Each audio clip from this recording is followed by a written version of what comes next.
Hey everybody, it's Romania Black, and yeah, I woke up this morning and poured myself a cup of coffee and thought I have a ton of other shows that I probably need to be watching because I've got a trip coming up, but you know what? I can't go a day without seeing the new episode of Tsurune. I have two series that I am watching way ahead of time, and that is Tsurune and Buddy Daddies. And it's one of those things where I really could wait to watch those episodes. I could record other things first, but I just can't because they're so good. Tsurune has been on fire this entire season, and I can't think of anybody that will complain about this show, especially this season. The animation, the direction, the cinematography, the character work. It's just been the shipping. It's just been like a plethora of giving that Tsurune has done. And last episode was maybe one of my favorites. I loved episode 7. It created a new ship for me. It gave me so much things to think about in terms of Shu and Ryohei. But I'll be honest, I'm excited for this episode because as you know on my channel, there is, with series that are 11 to 13 episodes, there is the rule of 8. And the rule of 8 is that as you're about to turn into the final act of the series, that 8th episode is always good. It may not be the most special episode, it may not be the best episode, but it is always a good episode. And I always get excited for it because something great will happen in that 8th episode, or it will be a turning point for several characters. And so that's what I'm really excited about going into episode 8 of Tsurune. But before we do that, I've got a couple comments that I want to go over, and I want to touch base on a topic I've not talked about in this series because I've been trying not to rant about it. But it's come to my attention, so it needs to be addressed. But first, we'll talk about a few comments real quick. Uchu talked about in episode 5 this really cool comparison that we have Kaido like with his team on the bench, and when Nanao looks over, we kind of widen out the shot and see that Kaido, who is sitting with his team, is actually very separate from his team. And Uchu pointed out that that's very similar to another scene where at the very end of season 1 we see Masa and Minato, and we don't realize until we pan out that they were in the same scene together. So I thought that was a really cool visual parallel. I thought that was really neat, so thank you for pointing that out, Uchu. And then Little Dude talked about when in episode, I think it was 3 or 4, they were talking about learning from your mentors and that you learn your archery style from your mentor. Like we know Nikaido has learned from Shigeyuki, and so Little Dude pointed out that it's kind of interesting because Seiya's always been a really good shot. Everybody comments on how how calculated and controlled Seiya is, but Little Dude noted that Seiya learned from Minato pre-target panic. So Seiya learned from Minato when he was like on top of his game. So that form that Seiya develops and that good structure and everything is kind of based on Minato, which is kind of cool. It also relates to the ship, right? So I like that, you learning from your teacher. But okay, I've hesitated to talk about this topic for 2 reasons. One, because it seems kind of obvious. A lot of people on Twitter are like, did you realize there's like a class system between Tsujimini and Kirasaki and Kazuma? And I'm like, yes, that's probably the most obvious symbolism in this entire series so far, is that there is a structural difference between Kazuma. Kazuma is like Goldilocks. It's right in the middle. Kirasaki are the posh rich boys who have all the resources, all the finest things. And Tsujimini is like the most rural, very kind of in poverty, poorest team that we've encountered, and they kind of have to put things together on their own. And Kazuma is like right in between. You have Tsujimini that doesn't have a coach, you have Kirasaki that has a very seasoned coach, and then you have Kazuma who has Tommy Sensei, who is a veteran archer, but he's kind of relatively new to coaching, and Masa, who is very new to coaching and is just coming off of being a high school player himself. So yeah, you have the 3 systems, right? And it's kind of a Goldilocks thing, sort of thing. So I haven't really talked about it, one, because that seems kind of obvious, and I'm like, it's noticeable, but it's like, okay. But the other reason I haven't talked about it is because I don't want to rant, because I'll be honest, I want to rant about Nikaido just a little bit because everybody on Twitter and on social media are like, poor Nikaido. And I'm like, no, not poor Nikaido. And so give me a second. Let me rant before we start this episode just a wee bit. And I've gone over this in my head the last few days because I don't want to be harsh. Because here's the thing. I like Nikaido. Don't get me wrong. Nikaido is a fantastic character. He has layers to him. We're seeing more and more of him. Someone in the comments noted he's the only one with a job. And I'm like, yes, he is the only character we've seen with a job. I think that's important. And I relate to Nikaido a lot because I am from a very poor rural community. I am from the Tsurune, right? The community I'm from, my high school had about 100 people total, freshmen through seniors. My graduating class was about 20. We never had good resources. We had a computer lab, but nobody had their own laptops. Nobody had their own devices. We had maybe like 6 electives you could take in high school outside of the main classes because we just didn't have the teachers. I had 1 English teacher in my entire high school. 1 math teacher in my entire high school. My physics teacher was also our driver's ed teacher, our girls basketball coach, our theater director, and our health teacher. That's how poor my school was. So I relate to Nikaido because I understand what it's like to be passionate about a club and not have the resources. And I respect Nikaido in wanting to be self-sufficient. I don't think that that's a bad thing. Here's my problem with Nikaido. Nikaido has some kind of anti-authority beef. It's fine. He likes Shigeyuki. That's his mentor. And here's the thing. I understand why he doesn't want them getting help from Shigeyuki. He's ill. I think he's terminally ill. And they don't want to aggravate that. And I understand that completely. But even Shigeyuki's like, you have to have a mentor. You need to figure out what to do. And my issue with Nikaido is that he's so proud and stubborn that he thinks he can do it without. And there's the scene back in episode 2 and 3 where Fu was like, we could tell the school about us and get some resources. And Nikaido's like, we don't need it. Here's my thing. I've been in that situation where I've wanted to start a club with friends. We went to the school board. We went to the community. We told them about what we were doing. We did fundraising. We got resources. We gathered it all up together. This show is realistic in showing Nikaido having a job. His team could go fundraise. They could go out in the community and ask for donations. They could do lots of things to get better equipment. But Nikaido doesn't want to do that because Nikaido almost seems hell-bent on this idea that, no, we're going to win and show the Kirasakis that we don't need that fancy stuff. We can do it with our rinky-dink stuff and our rinky-dink targets and our broken arrows. We don't need their fancy stuff. And I'm like, that's real cool and all, but that is not sustainable. Once Nikaido graduates, are there going to be other Kyudo players who have the passion that Nikaido does? If the school doesn't even know they exist, here's the thing, they placed second in a national qualifier. Why aren't they telling the school that? Why aren't they getting accolades for that? You're not creating anything sustainable. What is going to happen is that when Nikaido graduates, if there's nobody to take the reins from him, which I don't think Nikaido is looking for that because he's a teenager, not thinking about it, then the Kyudo team at Tsurune is going to plummet and will cease to exist. That's what's going to happen. There's no sustainability. The reason they need a mentor is because once they graduate, that mentor keeps the Kyudo club going.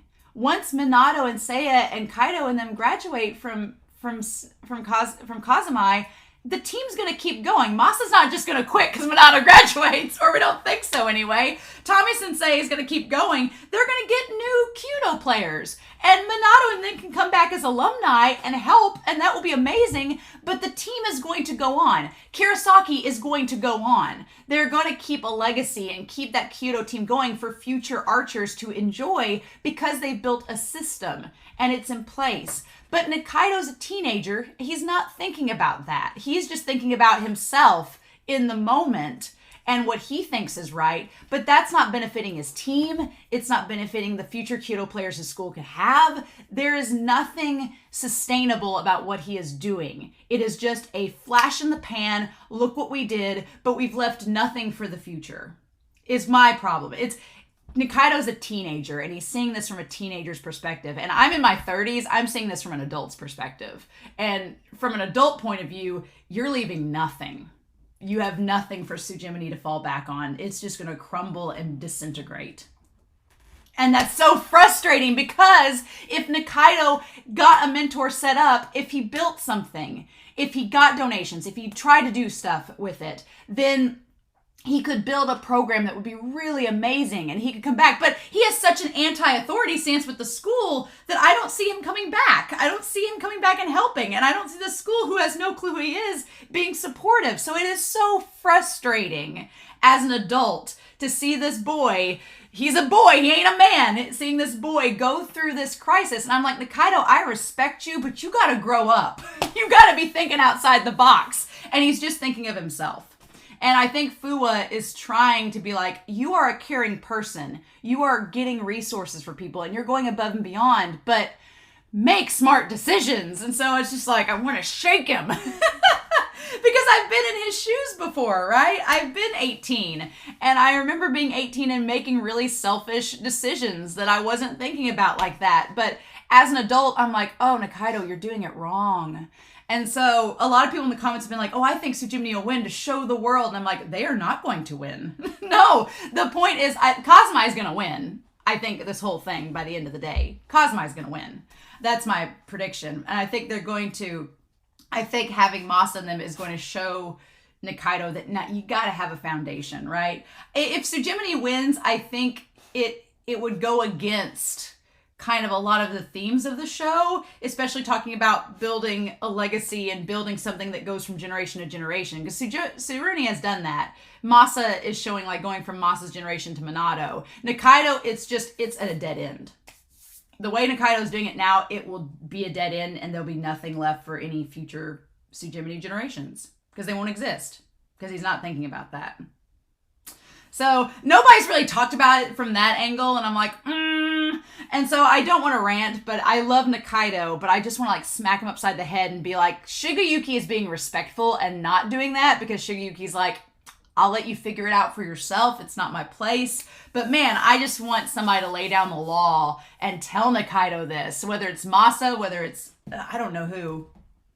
But it's frustrating, right? And I'm sure some people will disagree, but that's just from my perspective. And I'm from the same kind of community that Nikaido is from. So seeing him not try is so frustrating because I'm like, you could do things to get that support that you want, but you don't want to take the time to do it because you're stubborn and you want to be like, oh, we won with bare bones. And I'm like, that ain't gonna last, honey. And I'm just like, just I got frustrated. I get frustrated with him. But yeah, I've been hesitant to like, I knew once I started talking about it, I would get like frustrated and start ranting. So I've waited until the 8th episode to do it. I feel like I've waited a long time. I'm glad to get out of my system. And I'm sure some people are going to try to argue with me, but please don't waste don't get carpal tunnel. I'm a Taurus. You will not convince me otherwise. Just to forewarn you. But we've talked for nearly 13 minutes. We need to start this episode. So I'm excited to see what's going to happen. They talked about doing a practice game. Seems like we're going to Kirasaki. We'll see what happens, right? All right. Let's do this, though. We're going to start Tsurune episode 8, and we're going to do that here in 3, 2, 1, and let's do this, y'all.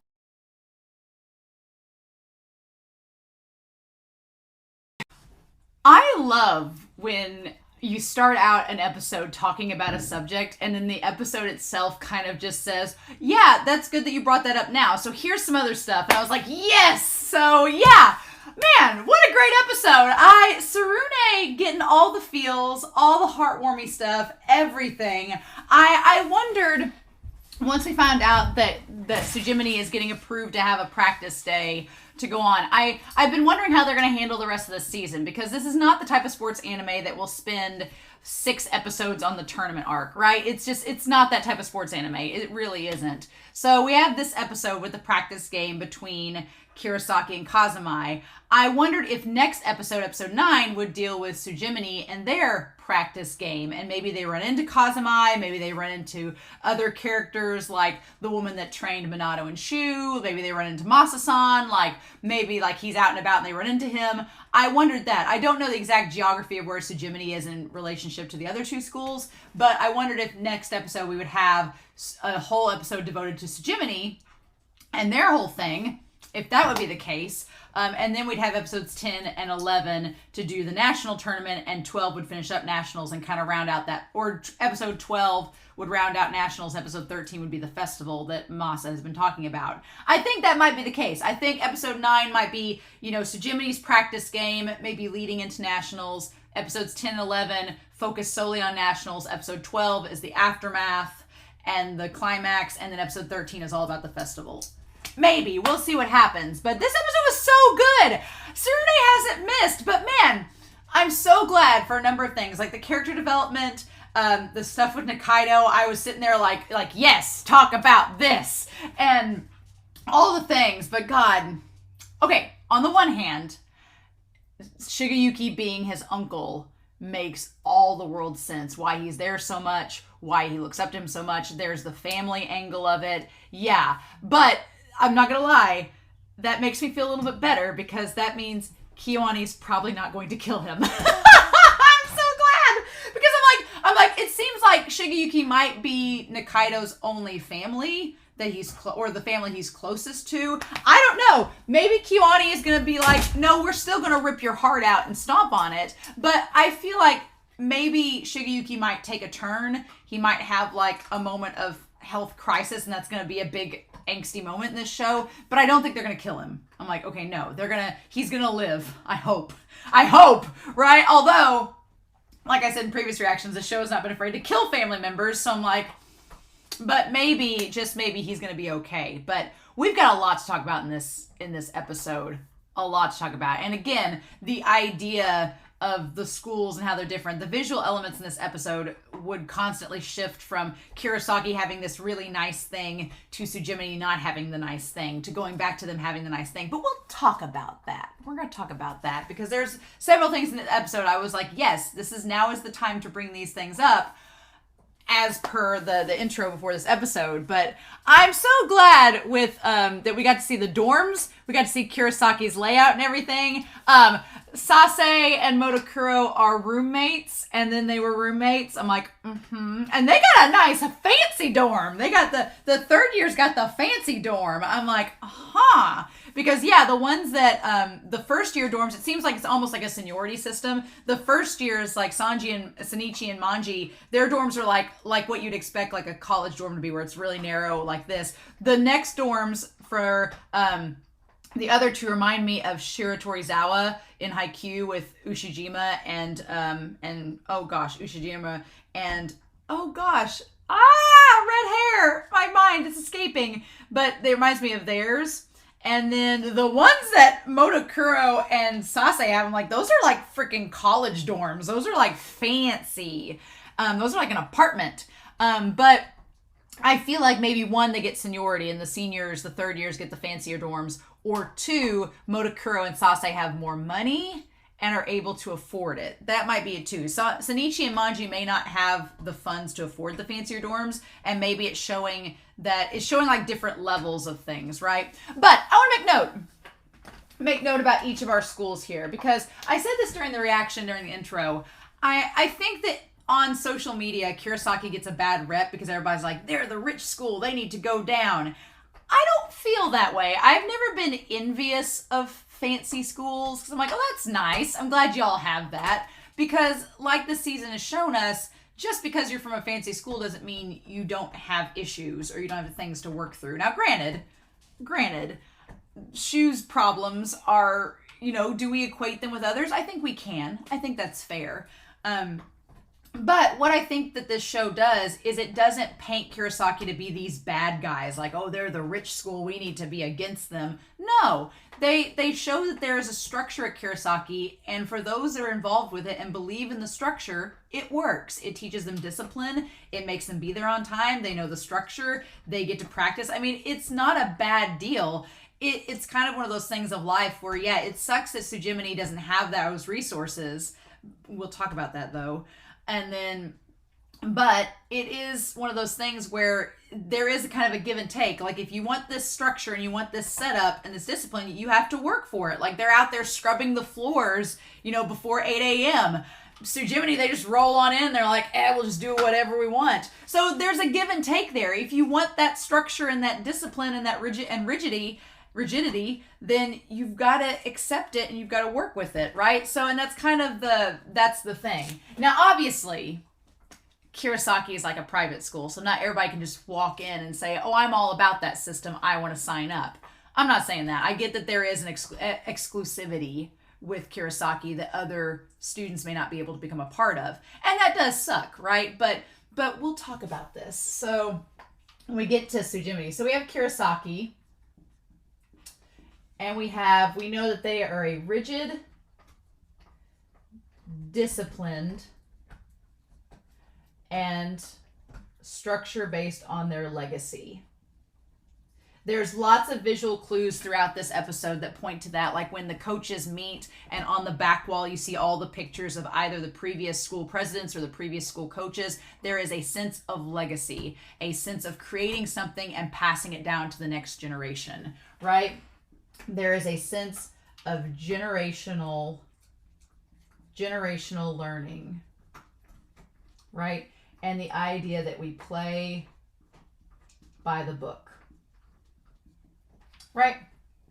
And there's this generational learning. Like they talk about how it's a good thing we have our third years because they will teach our second years and we will grow up and we will teach our second years, and it creates this legacy. I think of Ace of the Diamond. Ace of the Diamond's a fun show about baseball because the main team is the Kirasaki. They are the fancy school. They're not quite, I say that. They're not as... There is another school that's fancier than Sato, the main team in Ace of the Diamond. There's a school that's fancier and has much more high-tech equipment than even Sato, but Sato is an elite school. They are the Shiratorizawa, and our protagonists are kind of part of it. But their whole thing is creating like a generational education where people, they want to learn about Kyudo, they pass that knowledge down, and it keeps it going. That's the thing that's great about Kirasaki, is the idea that the art of Kyudo, it continues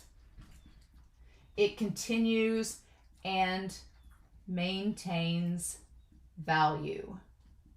And that's how you keep cultures going. You just have to teach people and pass that knowledge along. And it's not just teaching them about Kyudo, it's fostering this sense of respect. And care. It's not enough just to be like, oh, I want to shoot some arrows. You have to care for the art and the practice and the discipline of it. And whether you think Kirasaki is a posh school or not, they are. They have their own damn cafe. Like I said in the reaction, I've never been to a high school in this area that has their own cafe. No. There's towns that don't have their own cafe where I live, right? So, yeah, they're posh, for sure. Spoiled for resources, for sure.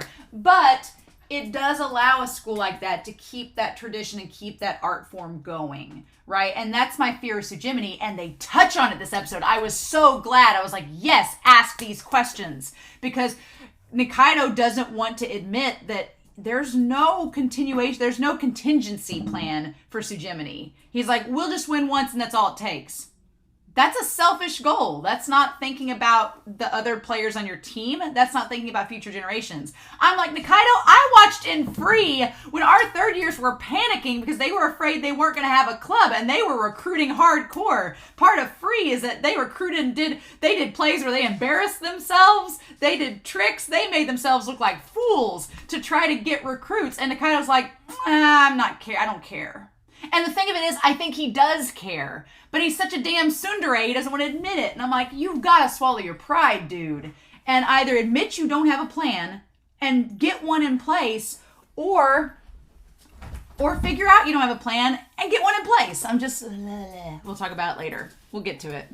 But yeah, I do like the idea that we have them all set up here from the beginning and practicing together, right? And so then, yeah, when we look at our boys coming to Kirasaki, we have like Kaido and Ryohei, and now we're like, oh my gosh, look at Kirasaki. And Minato and Shi are like, we went here. Like, they're just like, it's fine. That's Kirasaki for you. Everything is very fancy. Yeah, it's very open. There's everything is open. It's clean. It's very well kept and maintenance. They have like, it looks like their cafeteria where they're eating at has like all the long tables and stuff. It reminds me a lot of Spy Family. It's very Eden Academy. But I like that Yuna's like, there's a brochure for Kirasaki. There's a brochure of all the things the school has. I'm like, oh my God. So posh, right? So posh. The Kirasaki parfait. Oh my God. And then I like that Seo's like, we're going here before we leave home. These girls have priorities. They're like, we'll let those boys just hang around and be smelly. We're going to come back to this cafe. We're going to have that damn parfait. And those girls are like, yes, we are. So then, yeah. And then the Kyudo Club. Oh, look, there's the twins. And then Ryohei says, Shu-chan, Shu-kun. And I love the boys are like, what? I love that she's like, hey, sup? If you're a Shu and if you are a Shu and Ryohei shipper, this moment is absolutely perfect. I love that Kaido's the most surprised out of all of them. He's like, what is this? What, fraternizing with the enemy? I love it. And he's like, oh, hi. Hi, you two. How's it going? And then Ryohei's like, did I do something wrong? Ryohei's a damn cinnamon bun. I freaking love him. I would be Ryohei. I think out of all of these characters in this show, I would either be Ryohei or I'd be Fua. I think I'd be Ryohei or Fua, honestly. We'll talk about Fua and Nikaido. But God, now it makes more sense that his uncle is Shigeyuki. So we have this, again, visual rhetoric. You have this illustrious banner of Kirasaki with the bright purple, the beautiful like gold tones and everything. And they're like, thanks for coming all the way out here. So it was not a short trip. It was a long way to go to where Kirasaki is for Kazumai. Right? And he's like, thank you for having us. I love Tommy Sensei. He's so cute. I love it. He's like, and again, so the coach of Kirasaki being like, well, you all took first at the tournament, so why wouldn't we say no? So again, there is a layer of pretense there, right? Where it's almost like, would we even bother if you weren't a good school? There is a layer there. I will not argue with anybody that notes that there is a distinct kind of air. But I don't think the coach is being pretentious, but there is an air of we'll play you if you're strong sort of scenario. It's not spoken, but it's there, right? It is there. But I really like the visual rhetoric that Kyoani does to kind of talk about this, like happy to practice with a team that beat us. And Masa's like, we're just happy to be here. I love Tommy's like, ho, ho, ho, ho. I love that there's like an air of the coach being like, well, we'll definitely play with the team that beat us so we can beat you back. And Masa's like, we just came here to get some practice before nationals. I love Tommy's just having the time of his life. Tommy Sensei's like, this is great. And then we cut to, I'm sure Takahaya and Narmiya know this already, but there are two separate ranges, one for high school and one for junior high. Yeah, I mean, posh to the max. They have their own ranges, depending on grade, right? And Minato is like a kid in the candy store. He's like, this range is huge. It's even bigger than the junior high one. There's like fans, there's scoreboards, there's a rack to hold their bows. It's visually showing us the preparation and the resources that this school has. But I'll be honest, even when I competed for college speech, our speech team, we had nice resources. We were kind of like Kazumai, but we weren't like, we competed against other schools that they got like their own charter bus to travel, and we had like an old church van, right? So I was like, but I was never jealous of it. It was just like, oh, that's cool. Good for them. We still beat them sometimes. So it was like, it doesn't mean that you're not good, right? And so, but Minato, he's like, has a nice feel. When Motomura said it has a nice feel to it, right? I almost feel like Motomura was like, come back to our team. Leave Kazumai and come back to Kirasaki. And Minato's like, I just love this. And then we have Sase. I love that Sase has not forgotten that Nanao is a Chevalier. I love that Sase has not forgotten from the OVA and from season 1 how much Nanao knows about Neriren. I love it. And he's like, hello, Kisaragi-kun, my fellow Chevalier. I love it. He's so animated. And Nanao's like, oh yeah, the Princess Cheer thing. Which shows that Nanao is not too into Sase and the Noriren thing. But he's being congenial. He's being nice, right? He's being cordial. He's like, oh yeah, Merha Sase-san. Yeah. He's like, thanks for having us. And so this is the funniest part of this whole episode. He's like, let's talk about Noriren until the sun goes down. And now is like, oh, I don't want to do this. So here's the thing. The 3 girls from Kirasaki are looking over in their direction. And Kaido, who is so used to protecting Nanao, like he visually backs up to like put himself in between the girls, and now being like, you got to go through me to get to my cousin. They don't care about Nanao. The girls are like, we can have any guy in here. We don't care about that, but Seo. They're like, they're the one, right? And so he's like, oh, I got a new fan. Oh, Nanao notices that Sase got a new Noririn fan. I did not notice that, so that's really hilarious. He notices. And so Kaido stands in between. The best part is Seiya's watching this whole thing. Seiya, who I'll admit, I definitely ship Seiya and Kaido now. I do. You all convinced me. I've fallen into the Seiya and Kaido bandwagon. I'm like, yes, I'm on board with Seiya and Kaido 100% now. Oh my god. I just love that he's just standing in between a now and then. He's like, check out the smile on Noririn's face. And the girls like completely run past him and they're like, did you participate in the public tournament the other day? And Yuna's like, and all the girls are blushing like, well yeah, we did. And they're like, oh, Seo. Every girl likes Seo. I freaking love it. I love that Seo has all of these fangirls. And Seiya just walks up to Kaido. I love Seiya's like, good effort. God, I ship them so hard in this episode. I love it. And Kaido's like, I freaking love it. So here's the thing. This is the cool thing that you have, I mean, there's these little they're weeds, right? But they're plentiful, right? There's a whole cluster of them together on Kirasaki's range. They look like a weed. They don't look like a legit flower. They look like clover that's been cultivated, right? But I like this idea of just this cultivation of the garden there. This is the problem though, and I wanted to bring this up, is that Nikaido, we're gonna put Tsujimini here, right? Tsujimini. We know enough about Kazumai from previous seasons, right? And that's not very dark. We'll do something here. Here's the thing that's so frustrating is that I'm like, Nikaido, you and your uncle are growing a garden. You tend a garden. You know what it takes to cultivate something. That's my thing, is that Nikaido, we'll put Nikaido here. Nikaido works in his uncle's garden. He knows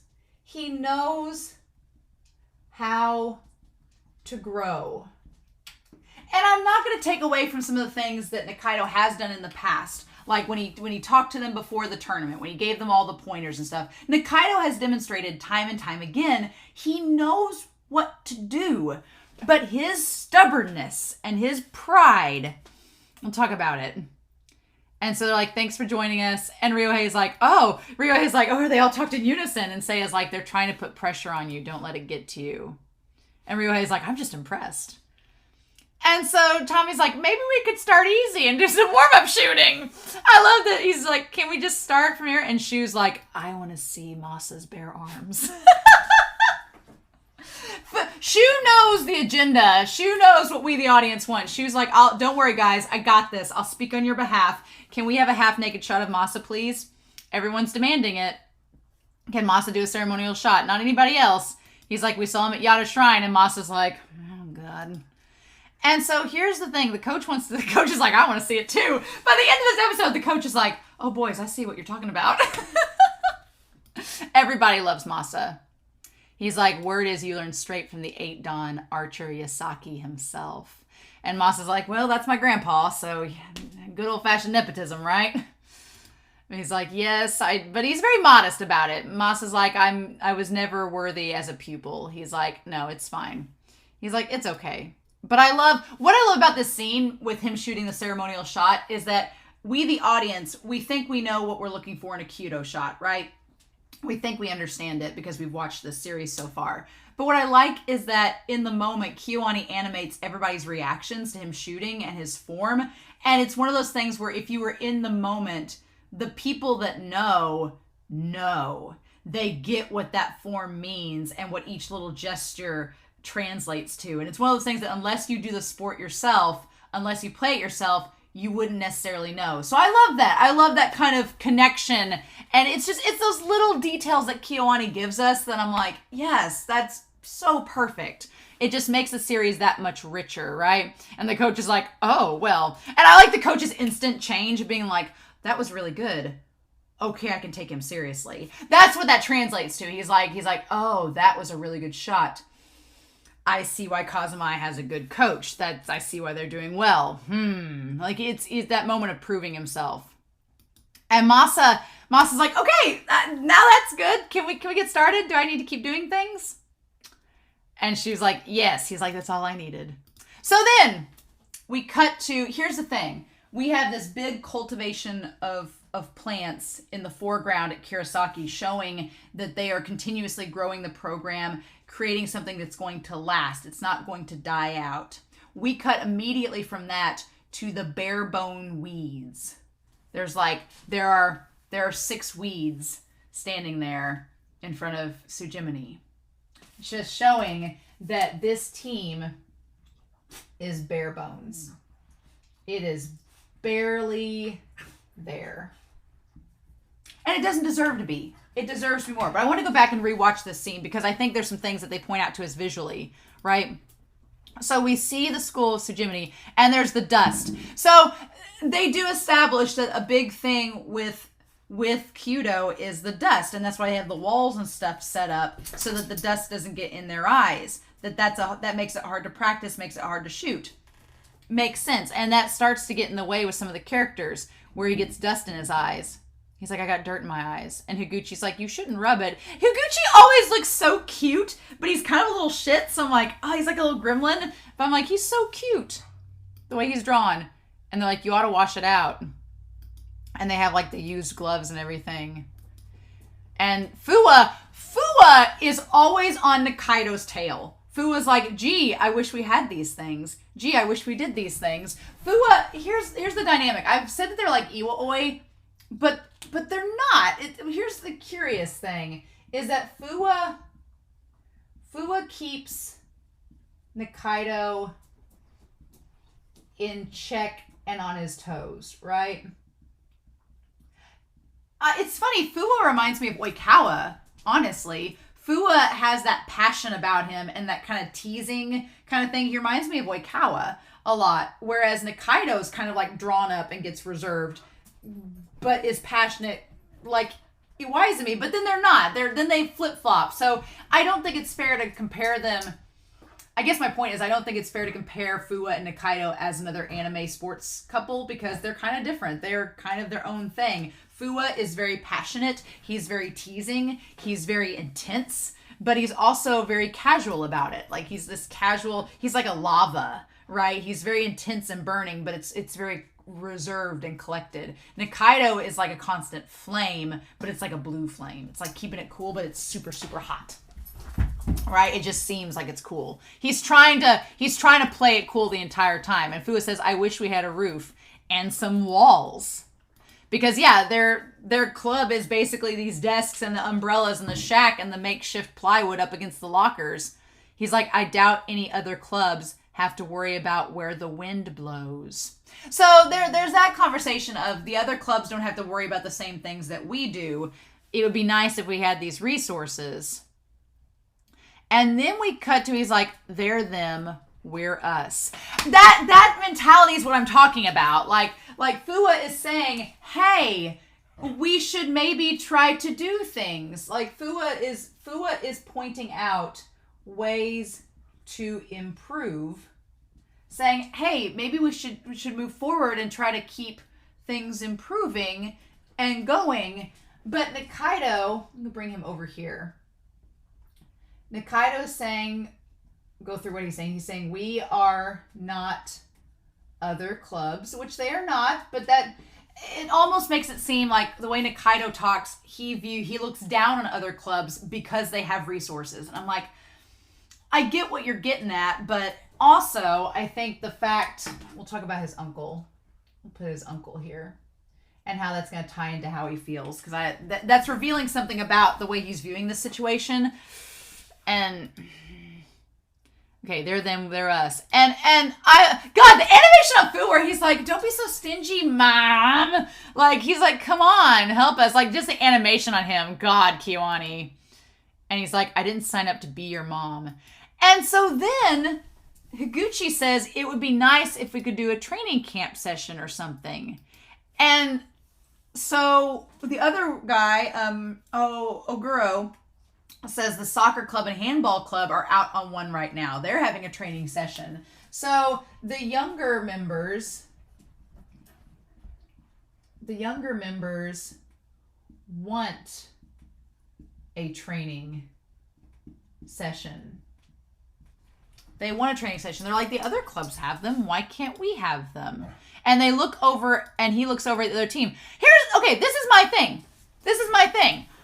There is somebody in the comments from previous episodes was wondering if maybe Sujimini just doesn't have the resources at all. Maybe all of their clubs are kind of makeshift, and they're just like, eh. But that's not the case. I mean, granted, the handball and soccer clubs, it's not Kirasaki level, no, but that's a nice legit field. That has legit equipment. It has nice things. It looks very functional. It's practical. It works. You don't need to have, it's meat and potatoes. You don't need filet mignon, but it's meat and potatoes. It works. And that tells me that the school does have the funds to do things if they see value in the club. That's the thing. And again, we go back to Free, another KyoAni sports anime. In Free, their advisor, their mentor, had to go to the board and request funds and say, okay, here's what we have to do to get these funds. We have to win a tournament. My thing is they've already done that. They placed second. They placed second at the qualifier. They've already done it. They got it done. They've already done what they needed to do to get funds. They've already shown that they're a good team that gets results. So, I mean, my thing is I've watched Free and seen the battle that those guys did to get funds. I'm like, you guys have already checked off that box. You're already one step ahead. You have a good team. You have solid reputation at a tournament. Why couldn't you get some funding? Because nobody's asking.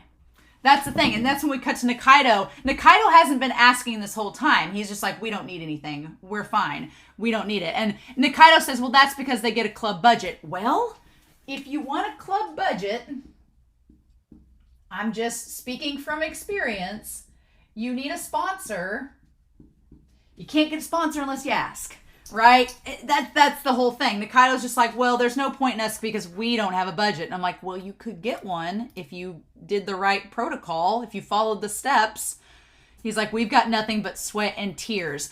I'm like, that's bullshit. You could ask. You're like, cry me a tear, play me a song on your smallest violin, but you're not doing the steps. There is a step and process that Nikaido doesn't want to do. And we'll talk about why here in a little bit because it's going to come up. But he's like, well, we just have our sweat and tears. And I'm like, that's not all true, though. And so he's like, I can feel some scratching around, but it'll be fine. They ask him about his eye. And he looks through the umbrella with the holes shining through and the light, right? And, God, we'll talk about Nikaido with this later. I'm just like, Okay, we'll go back. We'll go back to Nikaido. But we go back to Kirasaki versus Kazumai, where everybody is in line practicing.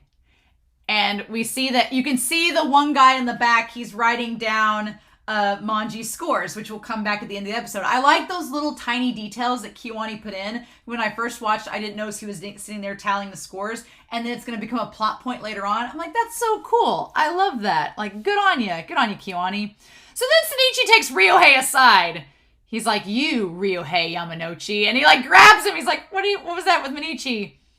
He's like, it's Shinichi. Oh, he called him the wrong thing. He's like, oh, hey, Shukun. I love him imitating Ryohei. It's funny. And he's like, I love the animation on these two. The animation of all of them is so good in this episode. Like, they're so expressive and just, like, walking around. He's like, why'd you get all buddy-buddy? Who said you could do that? I love the animation. It's so freaking cute. I need season 2 on Blu-ray right now. I need this. He's like, well, he's the one that said I could call him by the first name. He's like, he did? Yeah. Well, don't give me that, yeah. Why is the guy from Kazumai best friends with Shu now? I love that they're so upset about it. And Ryohei's like, oh, well, because I stopped by his house. You guys should do that, and then you can become friends. And then Shu was like, what's wrong? Why are you leaving my potential boyfriend astray? Did this guy really go over to your house? I bet they feel like Fujiwara is getting stolen away. Okay, and then we see Manji's score. He's not hit every one of them in order, but he's done pretty well. Okay. He's like, I only thought it was right to stop calling each other by first names. And Ryohei's like, was I not supposed to go to his house? Is that taboo? Is that not allowed? And that's when Manji realizes when he did it. And he did it the Saturday. And after that, that's when Shu has started to come around and practice with him. So I like the one twins like, okay, we're kind of jealous that you became best friends with Shu and you're on a first name basis and we've known him for a year. No big deal. But we're glad that you did it because it's brought Shu out of his shell more to the point where he's practiced with us. So whatever you did good. So we're mad about it, but we're also going to forgive you. It's fine. And so I like also the detail in the background of Seiya has been recording all the shots of Minato. So I guess we'll put Kazumai over here. I'm going to keep it green because I like Minato. So I like Seiya being observant in this episode and videoing Minato because, of course, there was a couple moments of Seiya and Shu that were like, I guess we're on good terms. We will be, right? Sure. I really liked that. It was great because Shu was watching Seiya videotape and then Minato has the shot. And so he's like, yeah. And he's like, Minato, look. And then Shu's like, what's that for? And it's like we started taking a look at how we shoot each day. And I like that Nanao's like showing what Kaido could be doing with his arms. That's really good. And then it shows them like with shot. We don't want to wind up like we did at regionals. And I like Shu gives him like a little nod being like, okay, you're taking this seriously. You've learned from your mistakes. We're all good there. Good deal. And so then Motokuro's like, you guys want to spill the tea? Can we talk about Tsujimini? I like that Motakuro like comes on and he's like, let's gossip, boys. I love it. He's like, did you see Tsujimini? Hi. He's like, correct me if I'm wrong, but was that Nikaido senpai? And then so Sase knows him too, right? He's like, oh, is that? He's like, he was quite talented, so I hope we saw him here at high school. I was disappointed when he didn't find out he was doing... Motakuro is fishing for gossip. Motakuro's like, do you know why he didn't come to our school? We would have really liked to have him. Like, well, do you know what's up with that? Motakuro is like, he is such a saucy minx. He is like the guy that's like, look, I don't know if you guys heard about this person, but maybe there's something going on. I don't know if you guys know anything. He's so fishing for information, but just waiting for them to talk. And Minato is just like, And he remembers back when looking at his form and watching him shoot. And I was like, oh, that's so cool. He's like, you're here early. And he's like, oh, he says, my uncle, I learned the style from my uncle. He practiced Kyudo. And Minato knows exactly what style it is. He's like one of the shooting style forms, but you can't use it at official tournaments. So this is tying to why Nikaido is the way that he is, right? So this is the beef with Kirasaki.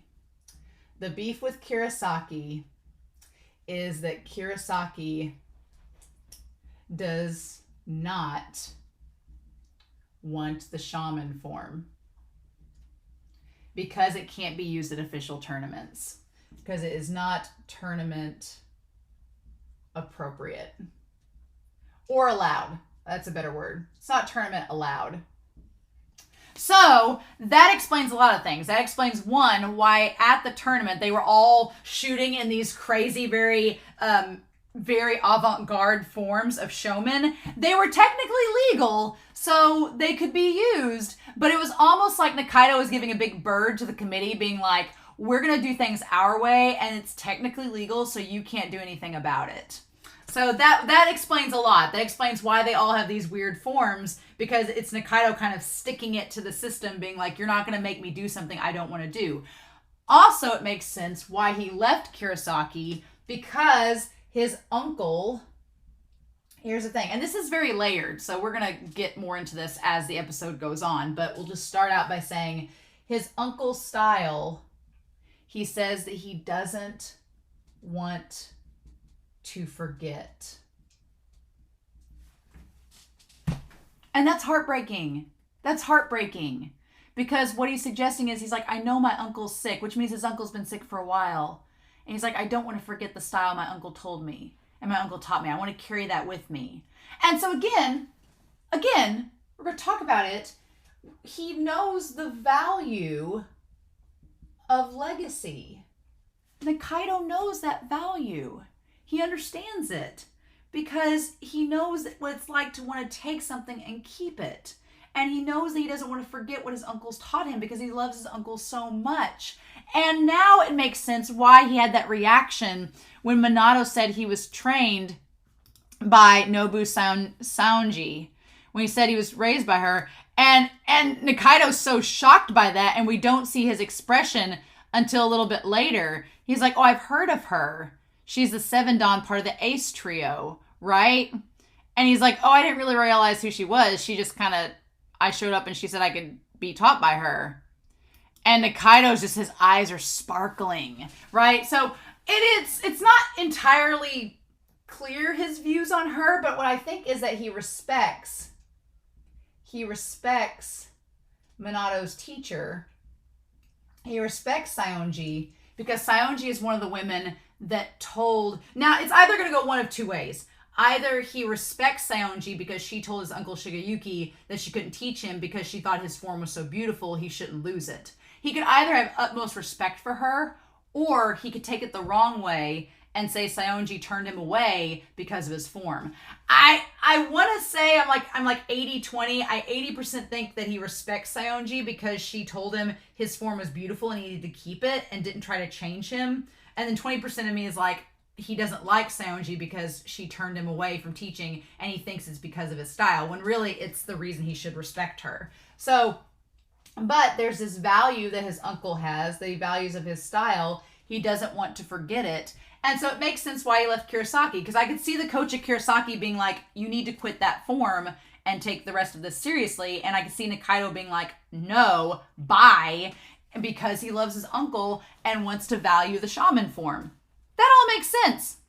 All makes sense. I'm here for it. My heart breaks for him because it's something that's so personal to him.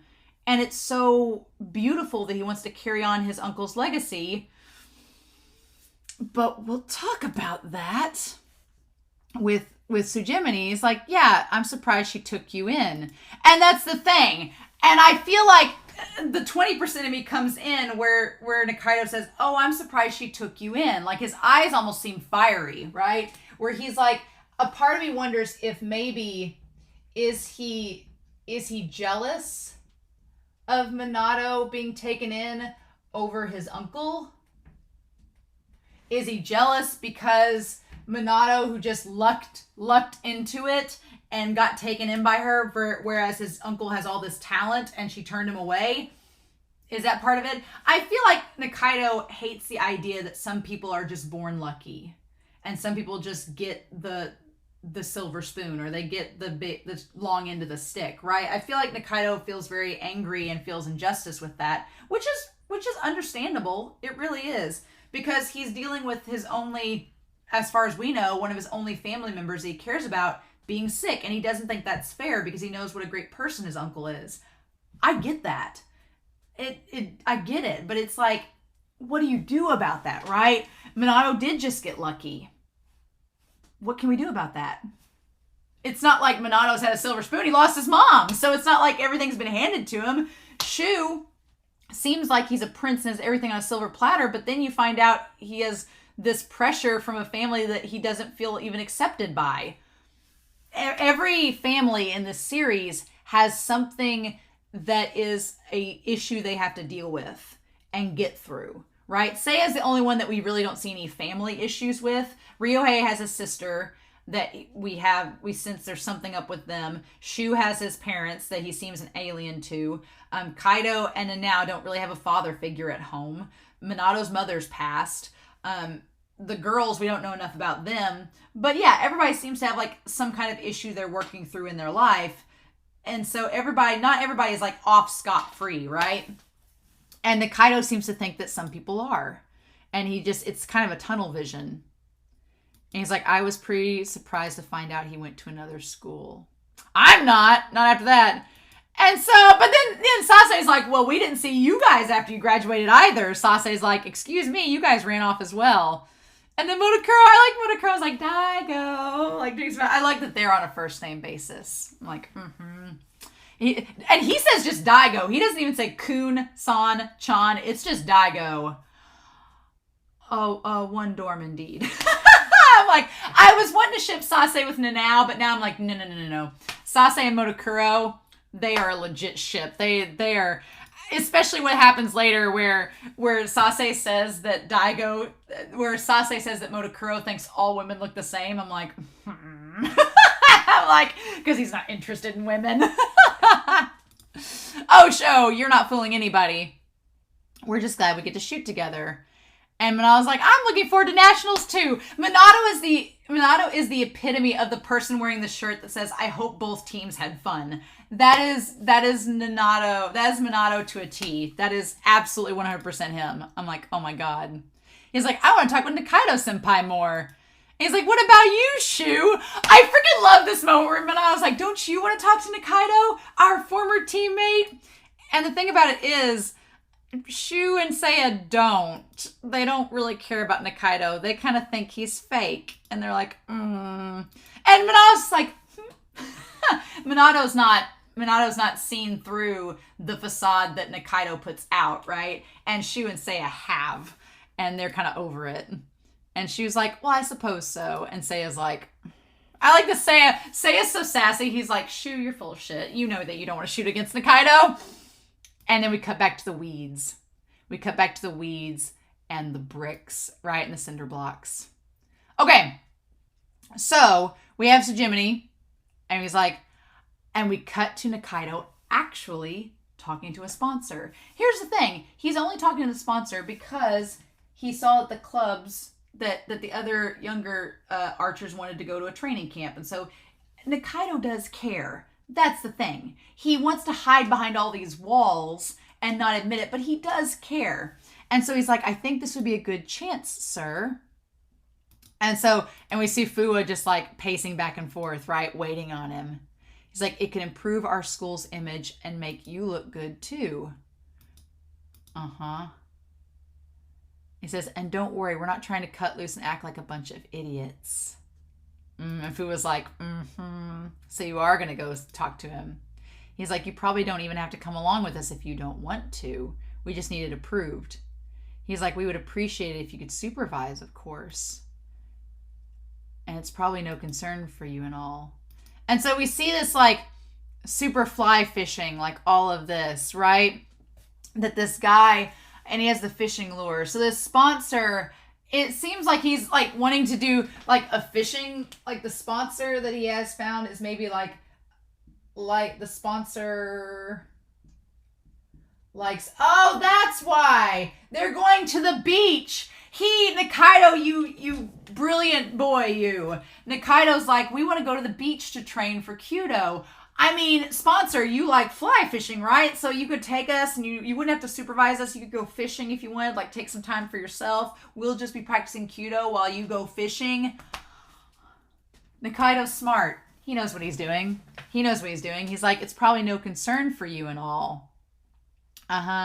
He's like, but the place we're looking to practice is right by this nice beach. Yeah, he knows exactly what he's doing. He's such a schmoozer. Yeah, Nikaido's not dumb. He knows. He's like, oh, well, you could take us and then you technically fish while we're practicing Kyudo. You know, no big deal. And he's like, thank you. And Fua's like, nice work, boss. I love it. Nikaido's like, I hate you. He's like, nice work. Good going. I love Fua. Fua is, I maybe like him more than Nikaido. I respect Nikaido's character a lot. And I do like Nikaido, but Fua is like my jam. He's like, I would be either Ryohei or Fua or a combination of. And Nikaido just turns away like, doesn't want to open up. It's a wall there, right? And Fu was like, come on, man, that was a compliment. He's like, everything that comes out of your mouth sounds like a lie. And he's like, you're going to break my heart, man. I'm never playing around. I got Hua Chong vibes from Fua in this moment. I'm not going to lie. If you've ever watched Heaven Official's Blessing, one thing that character says is, I am the most sincere person in the world. I got that with Fua, where Fua's like, I'm never playing around. He's like, I'd never tell a lie. Unlike you. Yeah, Fua's like, I'll be honest because I know you're not. I just, Fua and Nikaido are my jam. I need more of them. And Nikaido,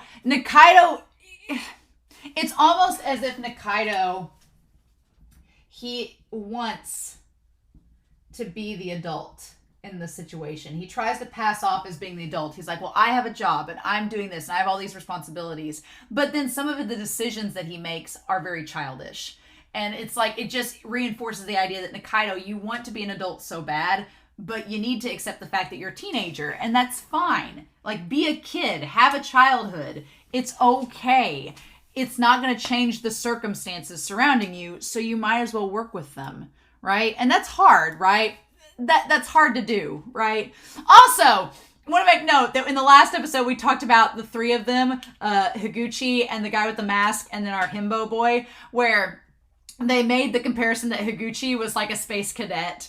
The one guy, Oguro, was like all brawn, no brains. And then the one with the mask was the narcissist. Well, here we cut back to them, and Higuchi's like laying out, like zoned off. The one guy is like stretching, like he wants to go work out. And then the guy with the mask is looking at himself in a mirror. Absolutely on point, right? He's like, so what are we doing now? He's like, we earned ourselves a training camp. And they're like, how do we do it? And he's like, Nikaido just coaxed some funds out of the school. And he's like, wow. And he's like, don't say it like that. How though? He just went and asked for money. We got to fit it into Mr. Shiozaki's schedule though, so there's no word on a date yet.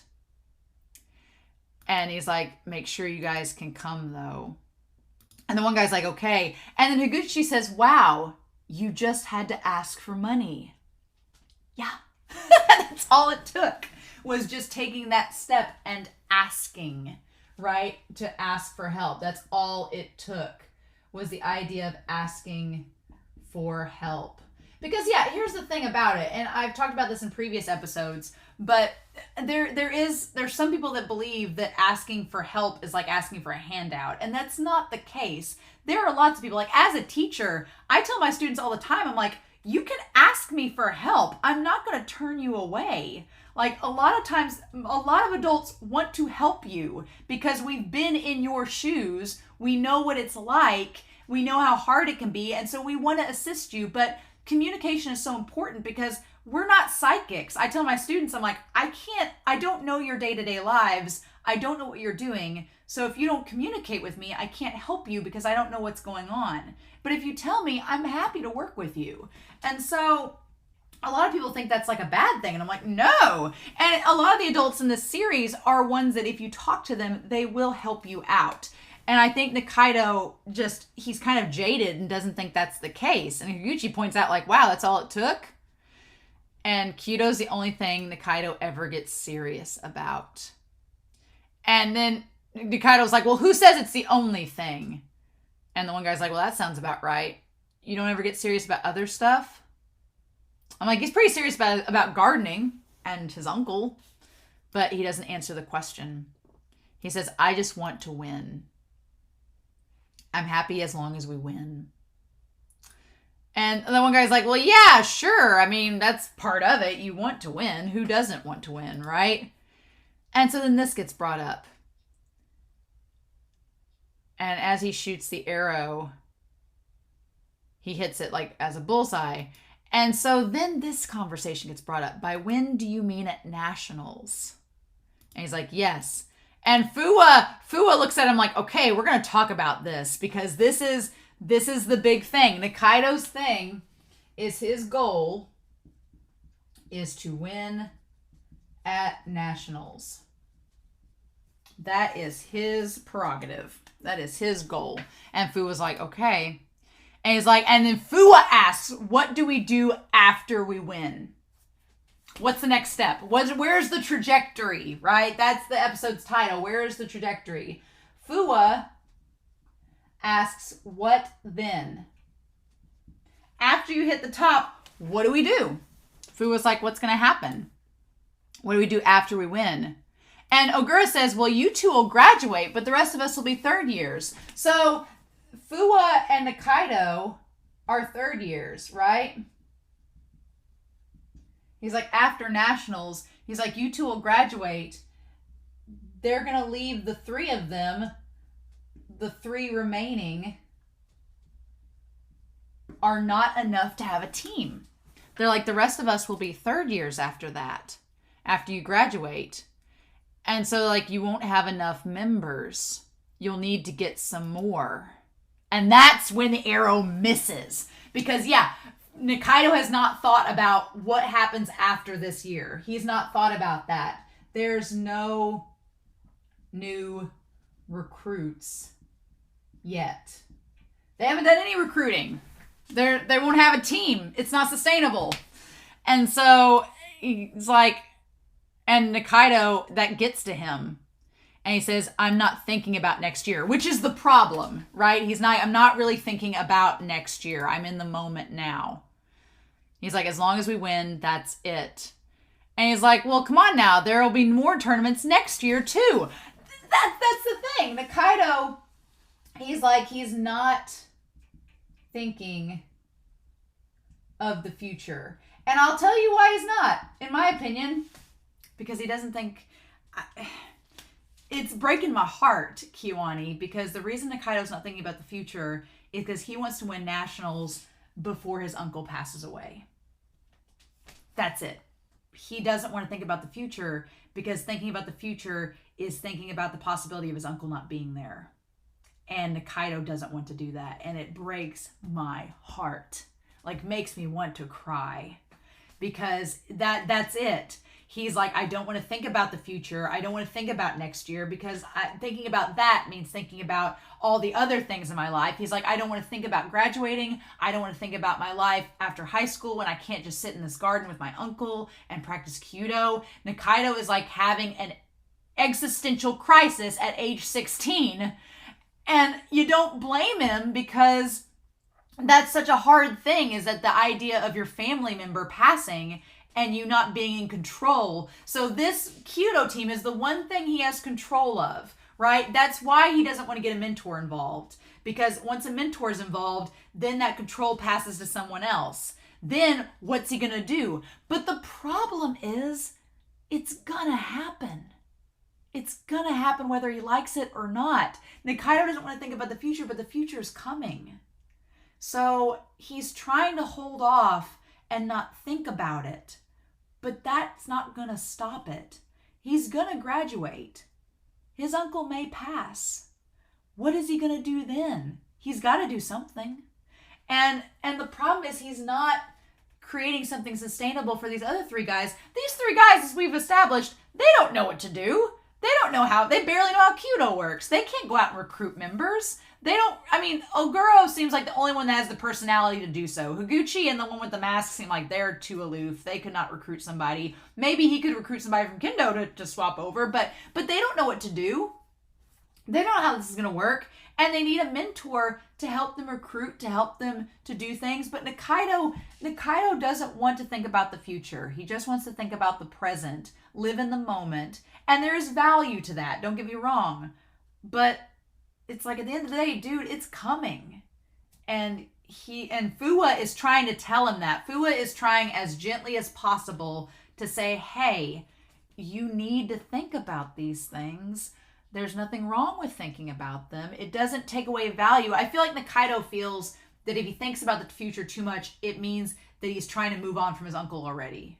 I feel like that's what it's coming to. He doesn't want to think about the future because that means he's going to forget about it. He doesn't want to think about the possibility that he'll forget about his uncle, that he'll forget about everything he's taught him. He doesn't want to go there. And I respect that and I understand it, and having lost family members before, I know how that feels.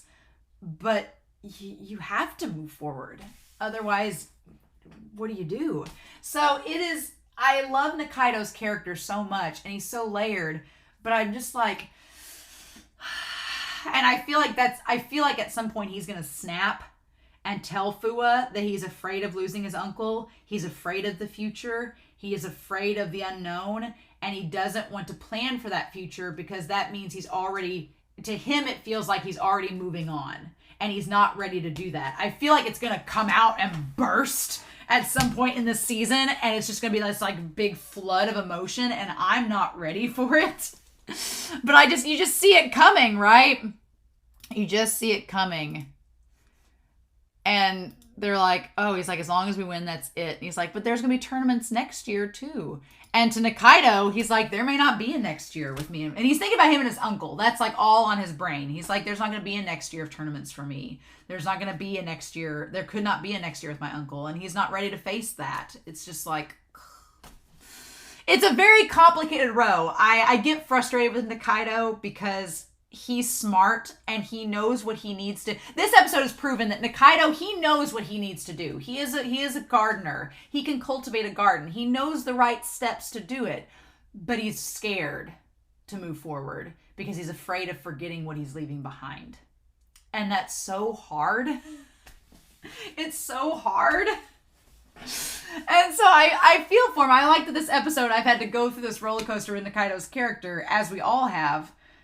And to be like, okay, Nikaido, we see you. We're rooting for you. But we want you to move on together. And I really want his uncle to sit down and tell him, being like, it's going to be okay. Like, Kiwani, why are you doing this to my heart? As long as we win once, that's good enough. But no, that's not good enough to them. Winning once isn't good enough to them. They want to keep it going. And Nikaido seems like he wants to check that off and then not worry about the future. But they are thinking of the future. And Fua understands that. And Fua's like, hey, don't be gloomy. I like the Fua's like knocking him on the head. And Nikaido's like, I ship them so much too. Nikaido and Fua. He's like, don't be gloomy like that. He's like, I'm pretty sure that's all a bunch of crap anyway. And Nikaido's like, stop it. He's like, this guy never speaks the truth, you see. Unlike me.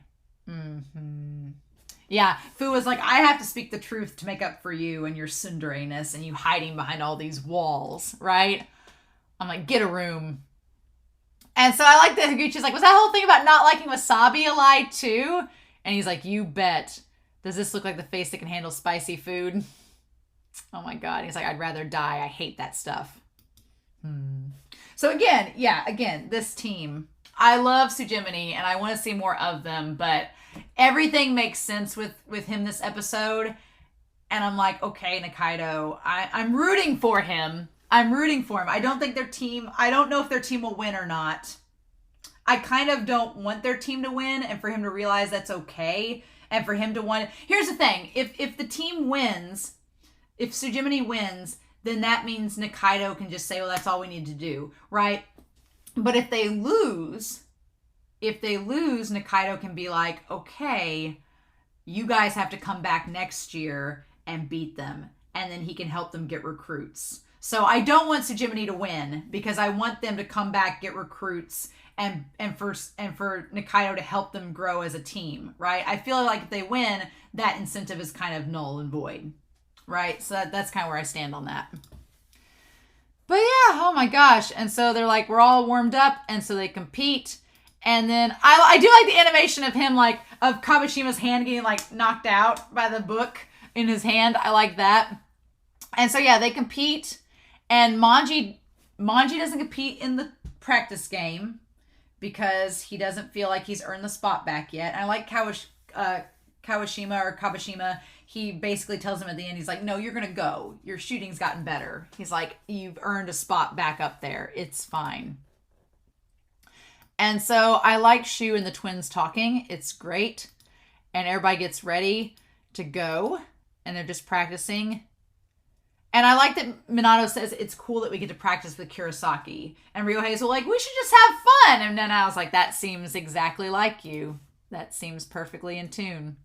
And so then we have our shoot, and Kirasaki notices that they're all more in unison, that they're trying. Masa's whole thing is like, he's like, you guys are trying Ikiai. You're trying it, and that's fine. He's like, but it's not just, it kind of reminds me of what he told Kaido. He's like, you can't make the hand turn when you shoot. He's like, you can't make the hand turn. You've got to let it happen naturally, right?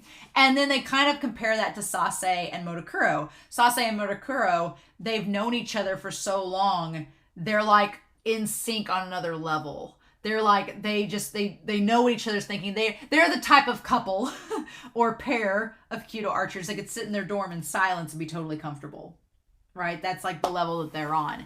And that's where our boys need to be. Like, obviously, Motakuro and Sase are not in sync with everybody else that way because they've not been in tune like they are with each other. But our boys need to be at that level to properly reach Ikiai. And I think that's what Masa's saying. He's like, Ikiai isn't something you can't force. It's just got to happen. Like, you guys are doing the right thing. He's like, I don't want to get on to you because you're doing the right thing, but you're trying to force it to happen when it's one of those things that you can't do that. So I find that fun. I like that. He's like, they don't even need words. And they share a dorm together too. But like Shu, he's like, I doubt Fujiwara's worrying about anybody. I like that. And it means he stays consistent and takes the pressure off everyone else, right? That is true. Shu seems pretty self-assured. He gets kind of caught up with Minato sometimes. And this is when they say that's where having the 2 third years on the team really help, because it helps strengthen them for the next generation. That's the thing, knowing that they're cultivating this care, right? And then I'm glad that Kaido gets a little bit nervous at the beginning. He's like, don't be off your game. He's like, you got to do well for Ryohei and the others. And he lets himself be fine by everything. And then the OP showed the ripples and kind of the effect of it. And here we see that with each archer, like the ripples hit another ripple. It like creates an effect, right? It creates trajectory, right? The trajectory of the arrow, where it will go. And I feel like that's why this episode is called that, because for Nikaido, the arrow has no trajectory because he's afraid of what that trajectory will mean. And here, Kirasaki and Kazumi have an established trajectory. Kazumi may not be thinking about it, but they're not actively against it, right? Kirasaki is like, we go with the flow, we build things up for the next generation, we create a legacy.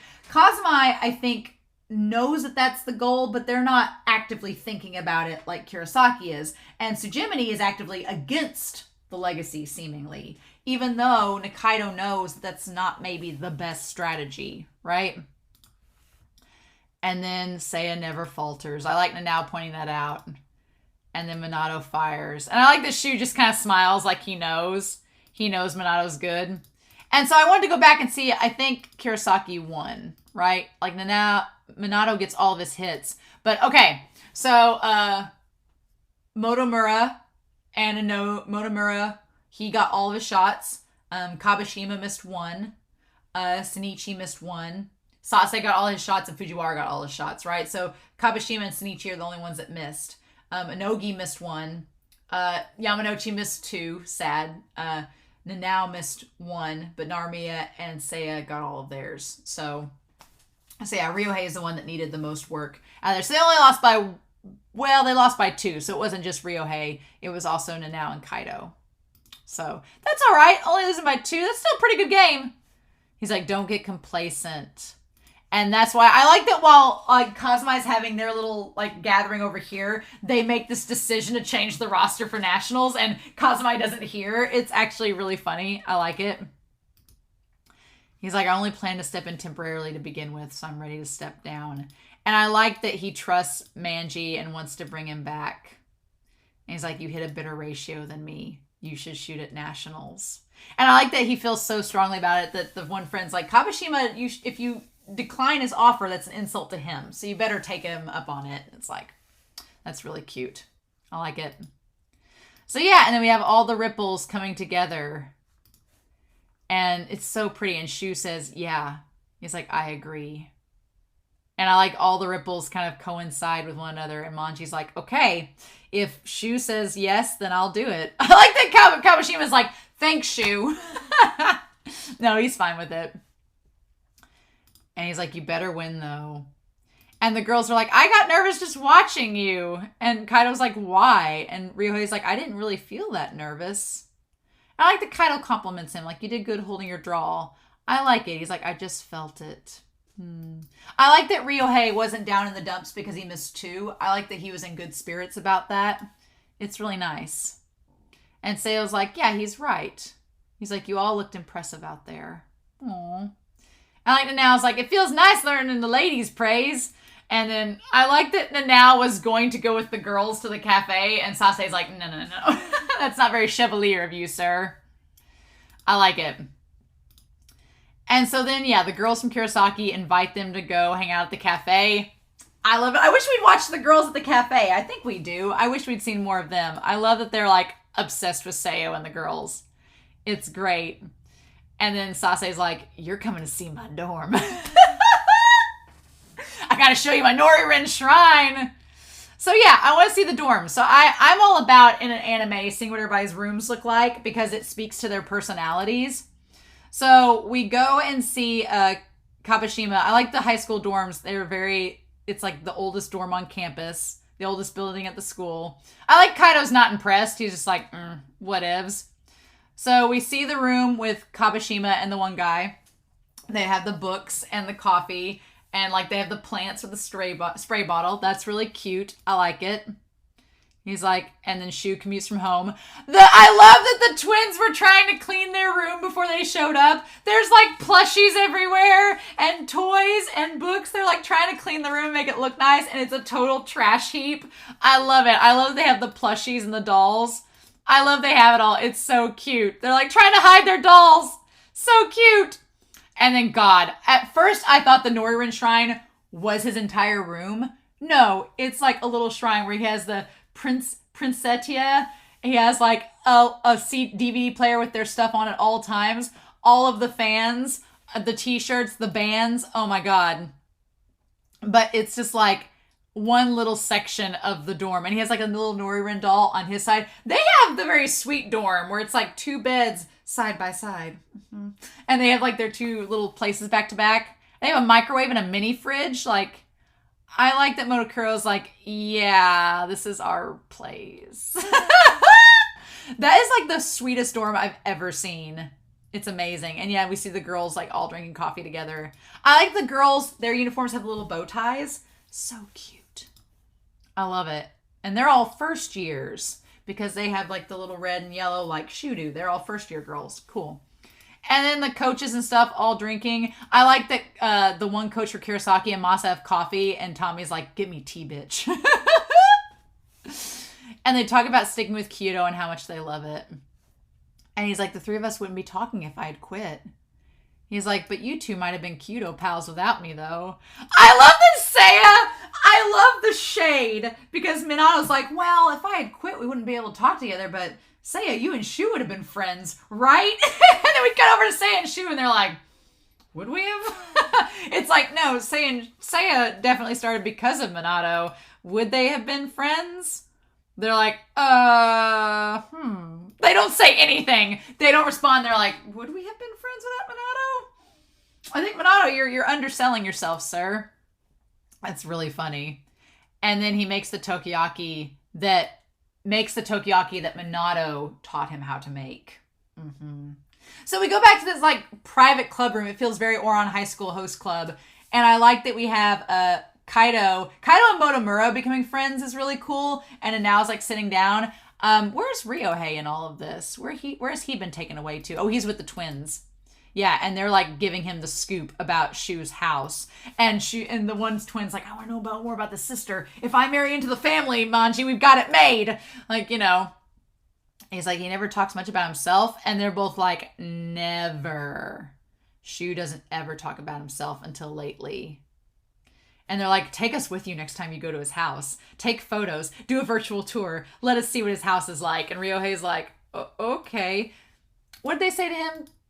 They used to say, he's like, Ryohei. So yeah, the one twin called him Ryohei. They called him by his name.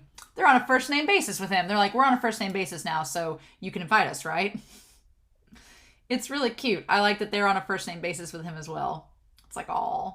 He's like, sure, I'll do it because he's a damn golden retriever. So yeah, then we have the stuff to make takoyaki. I like Noriren is like, look, this is when she first debuted. Do you see the difference? And the funny thing is, exactly the same. The photos look the same. I'm with Modokura. They look exactly the same. And he's like, doesn't she look anything like she does now? And I like that Modokura is like showing Kaido an archery book, and Kaido's like, I can't really tell. And he's like, have you ever tried using those eyes of yours? And Nanao's like diffusing the situation by giving Sasei exactly what he wants to hear. Right? Exactly. Like, Nanao is smooth. He knows what to do. He's like, you're a true chevalier. And Nanao's like, I'll keep this guy in check. He's like, what about Motomura-san? And he's like, oh no, he's even Hiroki. He's like on a first name basis with Motomura. Hiroki. He's like, he's even worse. And then he says, this weirdo says, all the girls look the same. So maybe it's not all girls, it's just all the girls. He's like, oh, I know at least colors. I like, he's like, you two need to sit down and be taught a thing or two about Nori Rin. I like that Modokuro, he's that friend that is like, when one of your friends has like a really big obsession and you respect it, but you don't get it. And you're like, yeah, sure. It's kind of like my best friend is huge into Harry Styles. And back when One Direction was a thing, my best friend was like, all the different singers. And I was like, yeah, they look different. But yeah, I like they're both like, oh my God, with his band and everything. Of course, Shu is very meticulous. He like slowly turns the Tokiyaki, and Minato taught him how to make it. Of course. He's like, I'm much better now than when you first taught me. Of course. And he specifically wanted to make it for this occasion. Shipping all the Shu and Minato. Shipping. Oh my God, this is great. And I like that Seiya's like, what's funny is Seiya can handle so much spice, but actual hot food, he's like, I don't know about this. It's really hot. He's like, they're hot. That's funny. And so Modokura's like, the get-together was our idea, but Fujiwara made sure we made the Tokiyaki. And they're like, yeah, let's have this more often. We could pay Kazumai a visit. I really want Kirasaki to go to Kazumai and for them to be like, what's this podunk place? And I really want it. But I want them to take him like to the place where they make the little omelets. I want them to take them there. That would be really cute. I want them to come visit their archery range. That would be cute. I want that. For sure. And then Minato and them all getting ready. And we cut back to the weeds at Tsujimini trajectory. Oh my God. This episode was absolutely amazing. This episode gave me a lot to think about. Like I said, I'm sorry if I ranted about Nikaido, because I know he's a lot of people's favorite characters. I like Nikaido a lot. I do. And I feel like this episode, it gives a lot of explanation to the reasons he's doing things, why he is saying the things that he's doing and the things that he's saying. And I respect him. Because I can relate to Nikaido, I hold him up to a very high standard. And because I feel like that's what the show is doing as well. So I don't want to be the type of person that's like, oh, Nikaido's the best character and he's doing things for all the right reasons. No, he's doing things. He has a good heart and he has reasons why he's doing the things that he does. But I guess I'm not the type of reactor that's going to let him off scot-free. I'm like, you could be better. And I want you to be better, right? It's one of those things. The teacher in me comes out with Nikaido because I see so much of myself in him that I'm like, come on, dude. I know you can pull through this. I know you have the capability. And you just got to see if it's going to happen or not. So what I would love is for in the next episode, we see either in the next episode or episode 10 before Nationals, depending on how they want to organize the rest of the season. I would love to see Tsujimini go on that trip to the beach to practice Kyudo and to train and have a practice camp. And I want to see the climax of the episode being Fua calling him out, being like, have you thought about the future? Are you thinking about the club? We need to be recruiting new members for when we're gone and what we're leaving behind. And then I want Nikaido to have his big emotional outburst being like, I don't want to think about the future because I don't want to think about my uncle being gone. I don't want to think about a life without him. Like I need that emotional outburst from Nikaido. I need Nikaido just to bare his soul for Fua and maybe the others, but mainly Fua because Fua seems to be the one that's invested in him as a person. And I need Nikaido to bare his soul to Fua And I feel like Fua, who has said throughout this episode he does not lie, for him to be honest with Nikaido and say, that's okay, we're here for you. Here it is. I need Nikaido to communicate and bare his soul. And I want to sob, because I feel like that's what's going to happen. I'm going to just cry my eyes out with this uncle deal. So you all have to forgive me for my rant. It's been something that's been festering all season, and I've not wanted to bring it up because I know I was going to get really passionate about it. But now I'm like, no, I need to bring it up because it needs to be talked about. And so, yeah. But I hope you all enjoyed this reaction discussion. I love this series and I love this episode, and I'm really, really excited. The rule of 8 did not let us down at all. I'm so happy. But yeah, so I hope you all have a wonderful week. Please stay safe. Take care. And yeah, I'll be back very soon with more Tsurune. Bye.